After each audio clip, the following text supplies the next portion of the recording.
এই কারণে আমরা কই যে জানাজা লইয়া মাই, সুমা লইয়া মাই, খাড়া লইয়া মাই, কিন্তু মায়ের করণের দরকার নাই, সব তো সংরক্ষিত। আর সুযোগে কম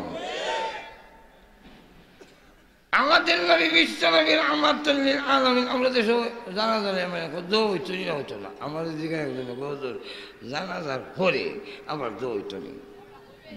আমি জিজ্ঞাসলাম জানাজা মানে আজকের থেকে শুরু হয়েছে হবিগঞ্জ এলাকার, মনে হয় কোনো মুসলমান মরছেন না, রসুলের যুগে মনে হয় কেউ মরছে না, রসুল মনে জানাজা করাইছে না, বিলো করাইছে। তো রসুলের জীবনীর থেকে একটা ঘটনা দেখাও, একটা ঘুরাইয়া হেসাইয়া না কইয়া সোজা দেখাও রসুলের জিন্দিগিতে কোনো জানা যায় আল্লাহর রসুল নিজে জানাজার পরে আত্মুল্লাহ দোয়া করছেন বুঝা প্রমাণ একটা দেখাও। তখন কয় হ্যাঁ হ্যাঁ এখন ঠিক না ওনার দেয় না। তখন ওই যা সাল্লাইতুমুল মাইয়িতা ফাখিরুসুলাহু দুআ, ওই রসুল কইছেন তোমরা যখন জানাজা পড়বা এরপরে এখলাসের সাথে দোয়া করবা। তাহলে জানাজা পড়বা যে এখলাসে আর দোয়া করবা এখলাসে। এই জানেন না আল্লাহ নবী জানাজা করেছেন, বিশ্ব নবী লাশের সাথে গেছেন, বিশ্ব নবী কবরে রেখেছেন, এমন অসংখ্য ঘটনা আল্লাহ নবীর জীবনীতে। রসুল কোনো সাহাবীর জানাজা ওই বিদায় দিচ্ছেন না, ওই সাহাবীর লাশের সাথে সাথে গেছেন, উকি দিয়েও গেছেন, উকি দিয়া। হযরত ওমর রাদিয়াল্লাহু আনহু বলেন, ইয়া রাসূলুল্লাহ, ইয়া হাবিবাল্লাহ, আপনার পা কেন জমিনে লাগান না? উকি দিয়া তো আপনার কষ্ট হয়, আঙ্গুলে বর দিয়া। নবী গো, পাগুলো কেন জমিনে লাগান না? আল্লাহ নবী বলেন, হ্যাঁ ওমর, আমি কেন পুরো পা জমিনে লাগাই না, আঙ্গুলে ভর দিয়া দিয়া কেন আলি জানুসনি? আমার এই সাহাবীর জানাজার এবং কবরের আশেপাশে এত রহমতের ব্যবস্থা আল্লাহ নাযিল করেছে, আমি পুরা পাও জমিনে লাগাবো এতটুকু জায়গা এলাকার ভিতরে খালি নাই।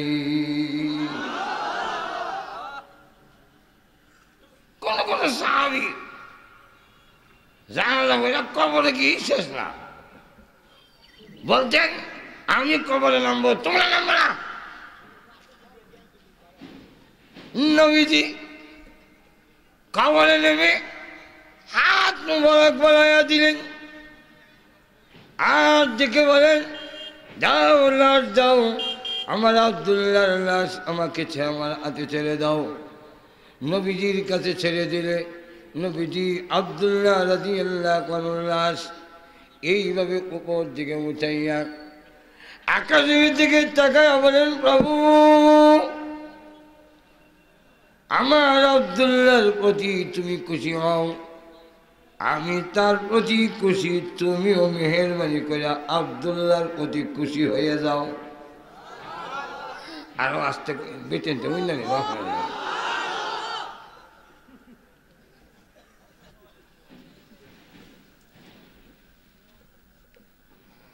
আল্লাহ নবী এইভাবে তো এগুলো আছে।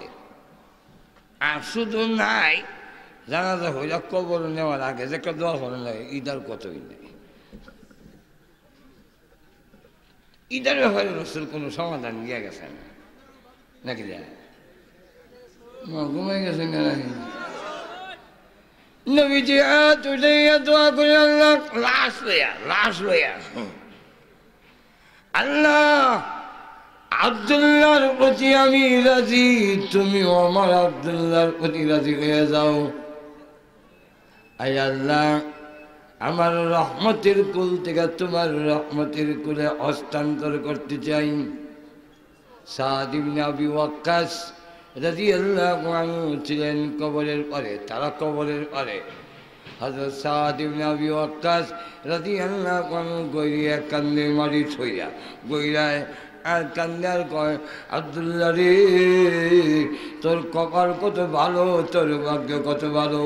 ও আব্দুল্লাহ, এই লাশটা তোর না হইয়া যদি আমার হইতো, আমার কত ভাগ্য ছিল, কপাল। অথচ জান্নাতের সার্টিফিকেট, অত সাহাবী সাদ ইবনে ওয়াক্কাস তিনি বলেন আব্দুল্লাহ রে এই জায়গায় যদি আমি হইতাম, নবীজি যেখানে বলতেছেন আল্লাহ আমি আব্দুল্লাহর প্রতি রাজি, মেহেরবানি করে তুমিও আমার আব্দুল্লাহর প্রতি রাজি হয়ে যাও। রসুলের জীবনের যা আছে সব সংরক্ষিত, যেরকম ঠিক কিনা।